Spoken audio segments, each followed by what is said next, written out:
G'day everyone. This is a little concept I've been thinking about for some time. It's called somewhat unoriginally Whiteboard Wednesday. We're going to try and give everyone in and around our footy club, those who might love our club or enjoy supporting our football club, but also those who just like talking about strategy, sports management, or have an interest in those things. We're going to try and give some sort of insight in regard to a lot of the frameworks and the planning which takes place in and around an AFL club. We're doing it in my office here at the MCG, very proud to be the CEO of Melbourne Football Club, and it's a great honour every day of my life to walk in to the MCG knowing that our club's been a part of this ground for since 1858 as the oldest football club in the world. Some of the frameworks I'll show you will be basically, they're directly taken from our club's overall strategy called the Red and Blueprint. It's Red and Blueprint Future Now, recognising that whilst we're talking about very much a long-term plan to rebuild our football club, we're also very much focused on what we have to achieve in the short term. That there is an immediacy about AFL football which is critical to understand, and particularly the noise as hope builds to expectations in a club like ours as we're rebuilding not only a young list but also a club as well. The frameworks themselves are probably as much a product of years of being involved in the game. This is about my 20th year as a CEO of an AFL club, and having spent 30 years or so working in the industry, but also the frameworks of which I've been fortunate to have some great formal education experiences, including at the Melbourne Business School, more recently at Harvard, and some of the great informal opportunities, including visiting sporting clubs around the world. Last year, for instance, had time at the Everton Football Club and also at Barcelona, which was a great experience. And also a prodigious reader. This is a great book, and it's a great title. It's called The GM, and it's called The Inside Story of the Dream Job and the Nightmares That Go With It. So I think there's a lot of people who have really aspire to become involved in elite level sport, but it is a challenging role, and probably the club I get as many of the inspiration and clues from is the New England Patriots, who after many decades of struggle have been able to establish themselves as for a generation of supporters the preeminent club in probably the toughest sporting competition in the world, and that's the NFL. The first framework I want to talk about today is this. It's a model which I've called it's a heritage to legacy model. The good part about our football club now is I think we've got a board which is really into the notion of leaving a legacy, and legacy comes in the form obviously of silverware and winning premierships, and that's something which our club has. We haven't won one since 1964, and as a sports administrator, I admire what Brian Cook and Frank Costa and Mark Thompson and those guys have done down at Geelong, because not only have they created a premiership generation for their supporters, and they've won the two and have played in the third, and obviously still very much in the mix this year. They've also done something which I think great sports administrators do, and that's they leave a very strong legacy, and something which was seen as an enormous disadvantage, for the Geelong Football Club being their location and almost the rural club, if you like. They've turned into a great advantage by building a business in and around that. Brisbane not only won their 3 premierships, played in 4, but they also have rebuilt the Gabba, and Hawthorn, which have built this massive supporter base and membership base, and done what they've achieved what they've done in Tasmania. So there's more to those clubs than just simply producing terrific football teams, which they've done. They've also created great legacies for the next generation of supporters. So the first model I'll take you through is basically that. As a philosophy, the first thing I'd say is that a footy club can be in one of 2 phases. It's either ready to win a premiership, or it's actually building to win a premiership, and very rarely are you in the winning to ready to win a premiership. There's probably only at any stage 3, 4 or 5 clubs in that phase, but often it can just boil down to 2 or 3. In the main, you're at the building stage, and quite clearly where we're at, we're very much at the building phase, and probably will be for some period of time. The model looks something like this. It's quite deliberately pointed, because we're heading in a direction, but there's also a process whereby it sort of replicates itself over time, and I'll explain that. What you're trying to do is always build around your organisation a narrative, a storyline which is obviously believable because it's referenced in our case, in what is this very rich heritage in and around our club. We reference just about every decision against that, but we have to be realistic about what heritage is. Heritage is obviously the things that we get very romantic about, and that's the winning the premierships, the great players, the great eras, and everything goes with it. But the heritage of the club also has some negative aspects. In our case, our players are still training out at the Junction Oval. We're ready for round one, and we're about to. I think every game we play, we start from 3 or 4 goals down, simply because we're training out of facilities which are so far behind what the rest of the competition are, particularly at this stage. So our club's got this beautiful, rich history. The oldest football club, wrote the rules of the game, all those sorts of things. Play at the MCG, very, very important to us. But it's also left us with, when the MCG changed, we've had to find a new place to train, a new place to socialise. We've had a new place to in many ways to do what most AFL clubs have taken for granted. So the heritage is a critical component, and we build on it, particularly, and you'll see that as the year evolves when we talk about our branding. The thing and what we use to represent that is what we call our creed. What is the creed of the club? And we represent that in lots of ways, and I'll talk about that. The next phase, as it leads through, is what we call then the ethos. And people talk about ethos, culture, those sorts of things. I like the word ethos more because I think it brings into play a hard work element. That we're all bringing not only what we are as human beings, but also the notion that this is a really tough competition, which you have to be able to not only work hard but bounce back, be a strong person, all those sorts of things. So the word ethos, ethic, I think is a really powerful one, and that's reflected in what we call a trademark. And you probably would have heard a little bit about this sort of thing if you've read about the leading teams model and the work which goes place in regard to that.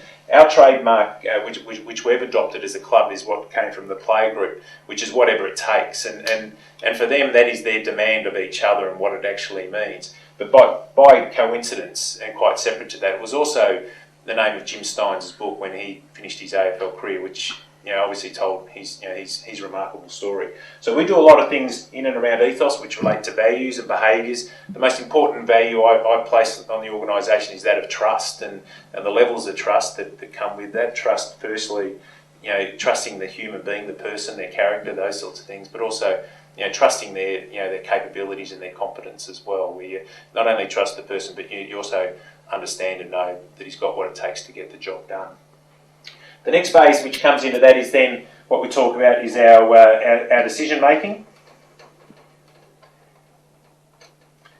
And our decision making is all the things which you would understand. That's about good strategy, it's about good people, good operational systems, all those sorts of things which give yourself the best chance of creating good decision making outcomes. And for us, that is the critical part of obviously AFL football. We've got such fantastic competition in our sport, which actually rewards great decision making. We have salary cap and draft, which basically means you don't have to be the biggest club, you don't have to be the richest club to actually win the premiership. It's a fantastic thing to watch. The NAB Cup Grand Final and see St Kilda and the Western Bulldogs, have won 2 grand finals between them, have been clubs which have had their own battles in the past, but at this stage are seen as 2 of the favourites for the grand final, and that makes for a great competition which rewards in the end great decision making. So what do we make decisions in regard to? Well, we basically break it into 4 areas, and they're all very related. Don't at any time think that they're separate.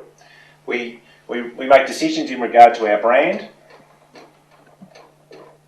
And the brand is more than just logos on a piece of paper. The brand is how everything that we're in and around our club, how we behave, how we operate, how we communicate, all those sorts of things. And we've had some real issues and challenges in terms of getting this side of it right, and it's still very much a work in process.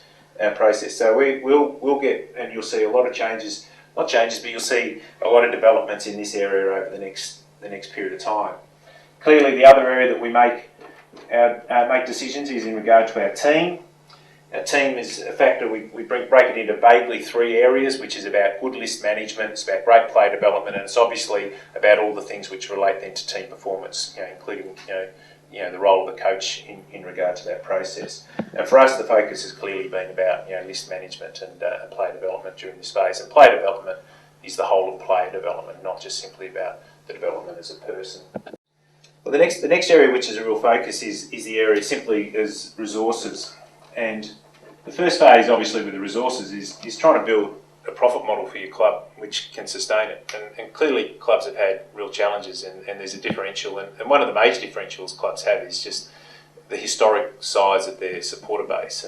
And for our club's a little bit different. In most clubs, it grew out of a stadium, it didn't grow out of a suburb. So trying to establish and build on our supporter base is one of the main focuses, hence the work that we're looking to do out in the city of Casey, and that's a critical one for us. But resources also takes into account things like facilities. You know, what we have to do and create for our people to get the high performance level of it. And I'll talk about that one in a future Whiteboard Wednesday, where we talk about what this whole notion of high performance and how we seek to elicit that from the organisation. So resources is a key focus of our decision making. Everything from our supporter base, our customer base with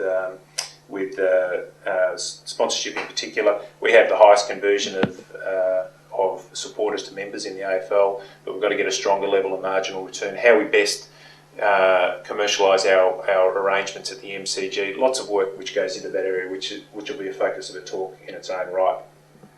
The next area is this of community. And community is critical. Community is critical for a whole lot of reasons. People talk about community as this sort of moral obligation clubs to have to do things in its own community. I see it a little bit different, whilst that's clearly very important.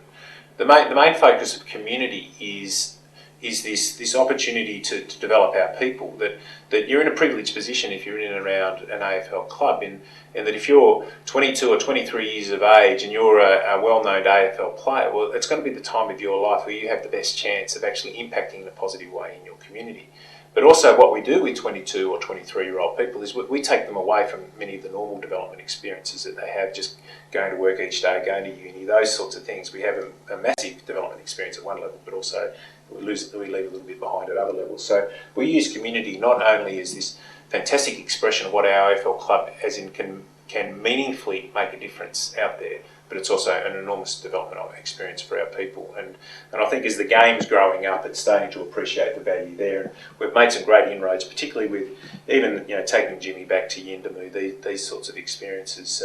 The work that Debbie Lee's done with the Women's Football League, Victorian Women's Football League, the work Karen Hayes does with Breast Cancer Network, and the long-term relationship with Berry Street. All these things are fantastic, as well as Read Like a Demon in Casey is one of the great programs which I can ever remember being a part of. So all this we say is, okay, we take our heritage, the values that we talk about as a club must reflect where we've actually come from in regard to that, but also very much about that. I should have mentioned this before, on the decision making we talk about the storyline that we're trying to develop as a club, so people always understand what we're at and what we're about. This is about the specific strategic priorities that we evolve and develop, and in the end there's one last part of this, which is the most critical one in the end, is the notion of legacy. We've got a board very much driven by Jim, which is very straight line there, which is very much determined to leave a legacy as a club, and quite clearly this is then a circular framework, if you like, that whatever legacy we create will obviously be the heritage which the next group then get to carry out. We've then gone down a track of expressing this sort of structure in a whole lot of different ways, but it is on, if you have a look at the very front of our strategic document, there it is, the heritage to legacy model, which is the very first framework that we talk about as an AFL club, going through, and then we report against it, work against it. I'll go through some of those in a little bit more detail, and even I suppose some of the images we've chosen on the very front of our strategic document are very much about that notion of this great sense of responsibility that we have as an AFL club to grow up. So welcome to the first of our Whiteboard Wednesdays. I'll go through different areas, hopefully most Wednesdays as we get the opportunity. I'll also introduce other members of staff and people in and around our club who can talk about their specific area of responsibility within it all, and hopefully we've been able to, as part of this, just share a little bit about the thinking behind the rebuilding of our beautiful football club. Thanks very much.